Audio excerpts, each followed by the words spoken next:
এবং যেটা 15 বছরে হয় নাই, যেটা 15 বছরে হয় নাই সেটা আজকে হয়েছে। অলমোস্ট আমার গায়ে ধাক্কা দিয়ে আমাকে ফেলে দেওয়ার চেষ্টা হয়েছে। যেই বিএনপির নেতা কর্মীদের জন্য গত 15 বছর লড়াই করলাম, তারা আমাকে এখন ধাক্কা দেয়। তো ঠিক আছে, ধাক্কার বদলে তো ধাক্কা আসবেই, তাই না? সেটাই হয়েছে। নির্বাচনের আগে একটা সীমাহিত ওদের 10 জন 12 জন মিলে কথা বলছে।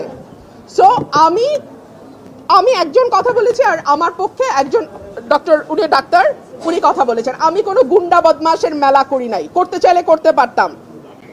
গুন্ডা আনতে চাইলে গুন্ডা আনা যায়, অসুবিধা হয় না।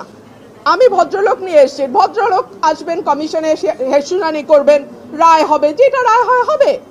কিন্তু তারা যেহেতু গুন্ডা পান্ডা নিয়ে এসছে এবং আবল তাবল বকছে, কথা বলেই যাচ্ছে। আমি লাস্টে একটা কথা বলার জন্য দাঁড়িয়েছি।